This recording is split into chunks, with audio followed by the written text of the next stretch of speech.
আসসালামু আলাইকুম, সবাইকে স্বাগত জানাচ্ছি গ্লোবাল ভিউজে। আপনাদের সঙ্গে আছি আমি শরফি দিবা।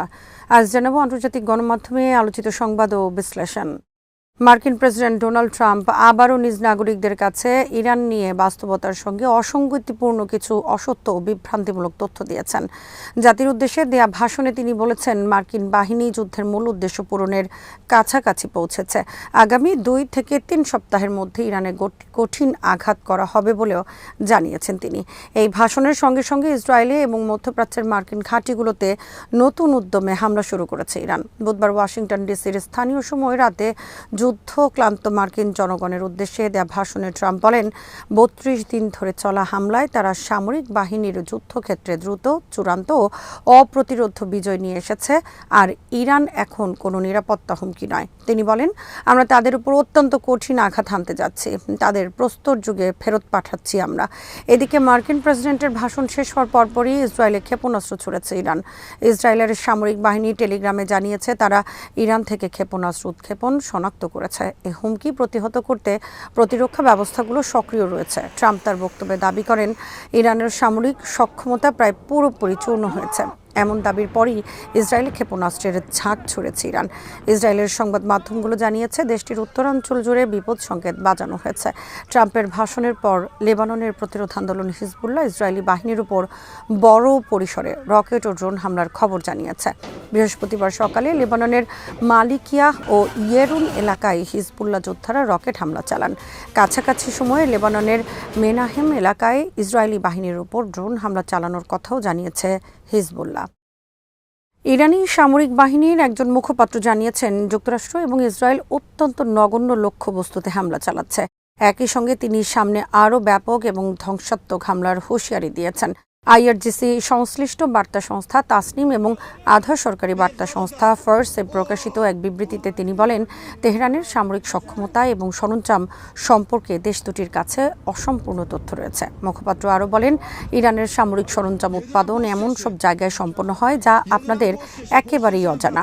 এর মাধ্যমে তিনি ইরানের অস্ত্রভাণ্ডার ব্যাপকভাবে ফুরিয়ে গেছে বলে ট্রাম্পের করা দাবি প্রত্যাখ্যান করেন। তিনি বলেন, যুক্তরাষ্ট্র এবং ইসরায়েলকে অবশ্যই এই আগ্রাসনের চড়া মূল্য দিতে হবে।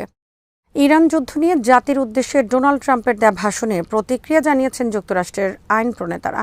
মার্কিন সিনেটের সংখ্যালঘু ডেমোক্র্যাট নেতা চাক শুমার ভাষণের তীব্র সমালোচনা করেছেন। তিনি বলেন, ইরান ইস্যুতে ট্রাম্পের পদক্ষেপ আমাদের দেশের ইতিহাসের সবচেয়ে বড় নীতিগত ভুলগুলোর একটি হিসেবে বিবেচিত হবে।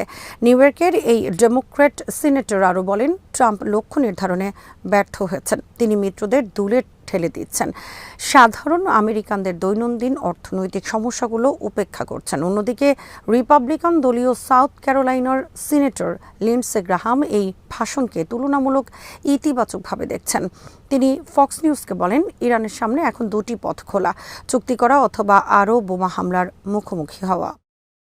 ইরানের চলমান যুদ্ধে যুক্তরাষ্ট্র ও ইসরায়েল তাদের লক্ষ্য অর্জনে চূড়ান্তভাবে ব্যর্থ হয়েছে বলে বিশ্বের প্রধান 80টি থিঙ্ক ট্যাঙ্ক বা গবেষণা প্রতিষ্ঠানের তথ্য বিশ্লেষণে উঠে এসেছে।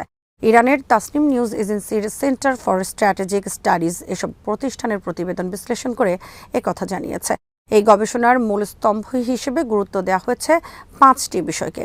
বিশ্লেষকদের মতে এ যুদ্ধ 5টি গুরুত্বপূর্ণ দিক উন্মোচন করেছে। সামরিক প্রযুক্তিতে এগিয়ে থাকায় যুক্তরাষ্ট্র ও ইসরায়েল ট্যাকটিক্যাল বা কৌশলগত কিছু আঘাত হানতে পারলেও স্ট্র্যাটেজিক বা রণকৌশলগত দিক থেকে তারা ব্যর্থ। রাজনৈতিক ব্যবস্থা উপড়ে ফেলা, ইরানের প্রতিরক্ষা সক্ষমতা ধ্বংস করা বা দেশটিকে আত্মসমর্পণে বাধ্য করার যে লক্ষ্য যুক্তরাষ্ট্র ইসরায়েলের ছিল, তা অর্জনে বাধা দিতে সক্ষম হয়েছে তেহরান। ইরান বুদ্ধিমত্তার সঙ্গে যুদ্ধের নিয়ন্ত্রণ নিজের হাতে রেখেছে, বিশেষ করে হরমুজ প্রণালী দখল এবং সেটি পুনরায় সচল করতে যুক্তরাষ্ট্র ও মিত্রদের ব্যর্থতা ইরানের হাতকে শক্তিশালী করেছে। বর্তমানে যুদ্ধটি একটি ক্ষয়িষ্ণু যুদ্ধে পরিণত হয়েছে, যেখানে পরিস্থিতি যুক্তরাষ্ট্র বা ইসরায়েলের চেয়ে ইরানের পক্ষেই বেশি কাজ করছে। যুদ্ধ থেকে দ্রুত বেরিয়ে আসতে হলে যুক্তরাষ্ট্রকে হয় একটি প্রচারণামূলক বিজয় দেখাতে হবে, নতুবা কোনো জয় ছাড়াই যুদ্ধ শেষ করতে হবে। গবেষণায় মোট 80টি থিঙ্ক ট্যাঙ্ককে অন্তর্ভুক্ত করা হয়েছে। এর মধ্যে রয়েছে যুক্তরাষ্ট্রের 22টি, যুক্তরাজ্যের 8টি, ইউরোপীয় ইউনিয়নের 18টি, এশিয়ার 9টি এবং চীনের CICRR, ভারতের ORF, জাপানের JIIA ও দক্ষিণ কোরিয়ার KDI। এছাড়া world economic forum, international crisis group সহ 14টি আন্তর্জাতিক সংস্থা রয়েছে। কানাডা, অস্ট্রেলিয়া, ল্যাটিন আমেরিকা ও আফ্রিকার শীর্ষ প্রতিষ্ঠানগুলো এ তালিকায় রয়েছে।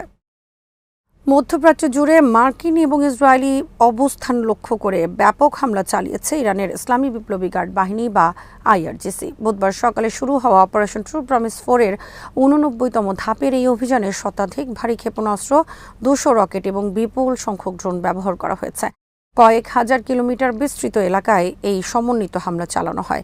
আইআরজিসির জনসংযোগ বিভাগ জানিয়েছে, ইসরায়েলের ইলাত, তেল আবিব এবং বনি ব্রাগ শহরের সামরিক লক্ষ্যবস্তুগুলোতে হামলা চালানো হয়েছে। স্থানীয় সূত্রের বরাতে আইআরজিসি বলেছে, এসব হামলায় ইসরায়েলি বাহিনী ব্যাপক ক্ষয়ক্ষতির সম্মুখীন হয়েছে। পাশাপাশি বাহরাইনে মার্কিন বাহিনীর একটি গোপন আস্তানা লক্ষ্য করে নিখুঁত হামলা চালানো হয়, যেখানে প্রায় 80 জন সেনা সদস্য অবস্থান করছিলেন। এছাড়া ইরাক সীমান্তের পাশে মরুভূমিতে অবস্থিত আল উদাইরি ঘাঁটিতে ব্যালিস্টিক ক্ষেপণাস্ত্রের আঘাতে মার্কিন সেনাবাহিনীর একটি চিনুক হেলিকপ্টার সম্পূর্ণ ধ্বংস এবং বেশ কয়েকটি মারাত্মকভাবে ক্ষতিগ্রস্ত হয়েছে। অভিযানের অংশ হিসেবে পারস্য উপসাগর ও আরব সাগরে 5টি পৃথক অভিযান চালিয়েছে ইরানি নৌবাহিনী। আইআরজিসির তথ্য অনুযায়ী সংযুক্ত আরব আমিরাতের জলসীমায় থাকা 2টি মার্কিন আর্লি ওয়ার্নিং রাডার সিস্টেম ধ্বংস করা হয়েছে। পারস্য উপসাগরের মাঝখানে অ্যাকুয়া 1 নামের একটি ইসরায়েলি ট্যাঙ্কারে সফল হামলা চালানো হয়েছে, যা এখনও চলছে। ভারত মহাসাগরে অবস্থানরত মার্কিন বিমানবাহী রণতরী ইউএসএস আব্রাহাম লিঙ্কনকে লক্ষ্য করে ড্রোন হামলা চালানো হলে সেটি অবস্থান পরিবর্তন করে গভীর সমুদ্রে পিছু হটতে বাধ্য হয়। আমিরাতে মার্কিন কর্মকর্তাদের একটি গোপন জমায়েতে মঙ্গলবারের হামলায় অন্তত 37 জন নিহত হওয়ার খবর নিশ্চিত করেছে ইরান। আইআরজিসি তাদের বিবৃতিতে উল্লেখ করেছে, এই যুদ্ধ মুসলিম উম্মাকে ঐক্যবদ্ধ করেছে। এই সংঘাতের ফলে ইসরায়েলের জীবনযাত্রা স্থবির হয়ে পড়েছে এবং যুক্তরাষ্ট্রের চিকিৎসা ও খাদ্য সরবরাহ ব্যবস্থা বিঘ্নিত হচ্ছে। হরমুজ প্রণালী সম্পর্কে আইআরজিসি কড়া হুঁশিয়ারি দিয়ে জানিয়েছে, এই গুরুত্বপূর্ণ জলপথটি সম্পূর্ণ তাদের নিয়ন্ত্রণে রয়েছে এবং শত্রুভাবাপন্ন কোনো শক্তির জন্য এটি খোলা হবে না। আইআরজিসির পাশাপাশি ইসরায়েলি ও মার্কিন স্থাপনাগুলোতে আঘাত হানাচ্ছে ইরানের সেনাবাহিনী। এবার ইসরায়েলের বেন গুরিয়ন বিমানবন্দর এবং সংযুক্ত আরব আমিরাতের মার্কিন সামরিক স্থাপনাগুলোতে ড্রোন হামলা চালান তারা। বুধবার ইরানের সেনাবাহিনী এক বিবৃতিতে জানিয়েছে, হামলায় যুক্তরাষ্ট্রের অত্যাধুনিক আর্লি ওয়ার্নিং বা এওয়াক্স বিমান, জ্বালানি সরবরাহকারী বিমান এবং গুরুত্বপূর্ণ রাডার সাইটগুলোকে লক্ষ্যবস্তু করা হয়। সেনাবাহিনী জানিয়েছে, বুধবার ভোররাত থেকে শুরু হওয়া এই অভিযানে অত্যন্ত শক্তিশালী আরাস-2 ড্রোন ব্যবহার করা হয়। এই ড্রোন প্রায় 2000 কিলোমিটার দূরের লক্ষ্যবস্তুতে নিখুঁতভাবে আঘাত হানতে সক্ষম। বাহিনীর তথ্য অনুযায়ী ইসরায়েলের বেন গুরিয়ন বিমানবন্দরে অবস্থানরত মার্কিন আওয়াক্স এবং রিফুয়েলিং বিমানগুলোকে লক্ষ্য করে ড্রোন হামলা চালানো হয়। পাশাপাশি সংযুক্ত আরব আমিরাতে ড্রোন শনাক্ত ও ট্র্যাকিং করার রাডার সাইট এবং ইরানের ড্রোন প্রতিহত করতে ব্যবহৃত ইলেকট্রনিক ওয়ারফেয়ার সাইটগুলোতেও নিখুঁত হামলা চালানো হয়। স্যাটেলাইট ইমেজ বিশ্লেষণ করে সংবাদ মাধ্যমগুলো বলছে, গত 28 ফেব্রুয়ারি থেকে শুরু হওয়া এই সংঘাতের এক মাসে মার্কিন ঘাঁটিগুলোর আনুমানিক $800 মিলিয়ন ক্ষয়ক্ষতি হয়েছে। 27 মার্চ সৌদি আরবের প্রিন্স সুলতান বিমান ঘাঁটিতে ক্ষেপণাস্ত্র হামলায় যুক্তরাষ্ট্রের একটি গুরুত্বপূর্ণ E-3 সেন্ট্রি, আওয়াক্স বিমান এবং বেশ কিছু রিফুয়েলিং ট্যাঙ্কার ক্ষতিগ্রস্ত হয়। সামরিক বিশ্লেষকদের মতে, ফ্লাইং রাডার বা উড়ন্ত রাডারগুলোর ক্ষতি হওয়ায় পারস্য উপসাগরীয় অঞ্চলে ওয়াশিংটনের যুদ্ধক্ষেত্র পরিচালনার ক্ষমতা পঙ্গু হয়ে পড়েছে। তাছাড়া সৌদি আরব, আমিরাত, বাহরাইন, জর্ডান এবং কুয়েতের মার্কিন ঘাঁটিগুলোতে ধারাবাহিক হামলায় third missile defence system, reaper drone এবং একাধিক রাডার ব্যবস্থা ধ্বংস বা ক্ষতিগ্রস্ত হয়।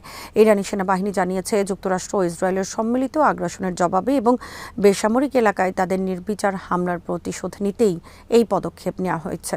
তাদের বিবৃতিতে হুঁশিয়ারি দিয়ে বলা হয়, আগ্রাসনকারীরা যেন তাদের কৃতকর্মের জন্য অনুতপ্ত হয় তা নিশ্চিত করতে ইরানি সশস্ত্র বাহিনী শেষ পর্যন্ত অটল থাকবে।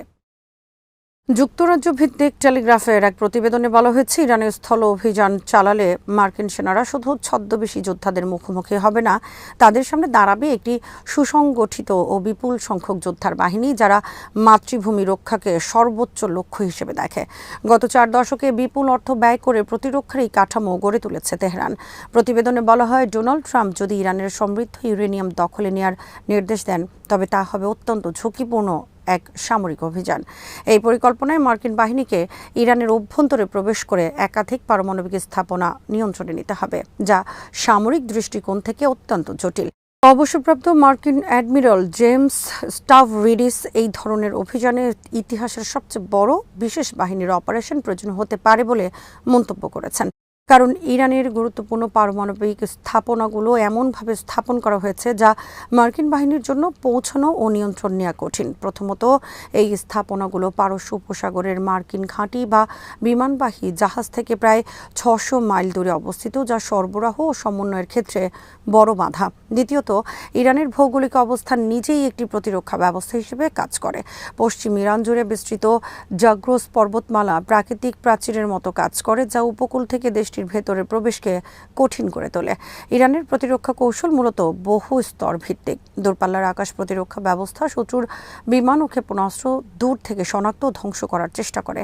মাঝারি স্তরে রয়েছে মোবাইল প্রতিরক্ষা ইউনিট, যা যুদ্ধবিমান, ড্রোন ও ক্রুজ মিসাইল মোকাবেলা করে। পাশাপাশি সৈন্যদের হাতে থাকা পোর্টেবল ক্ষেপণাস্ত্র ব্যবস্থা ও হেলিকপ্টার ও নিম্ন উচ্চতার বিমান প্রতিহত করতে সক্ষম। এই প্রতিরক্ষার মূল দায়িত্বে রয়েছে আইআরজিসি, যারা দীর্ঘদিন ধরে প্রযুক্তিগতভাবে শক্তিশালী প্রতিপক্ষের বিরুদ্ধে যুদ্ধের কৌশল তৈরি করে আসছে। এই কৌশলের ভিত্তি তৈরি হয়েছে ইরাকের সঙ্গে ইরানের যুদ্ধের অভিজ্ঞতা থেকে। ইরান বলেছে তাদের প্রতিরক্ষায় প্রায় ১০ লাখ যোদ্ধা প্রস্তুত রয়েছে, যার মধ্যে আইআরজিসি, বাসিজ মিলিশিয়া ও স্বেচ্ছাসেবকেরা অন্তর্ভুক্ত। এই বাহিনীর কার্যকারিতা পুরোপুরি অজানা হলেও সংখ্যার দিক থেকে এটি যে কোনো দখলদার বাহিনীর জন্য বড় চ্যালেঞ্জ।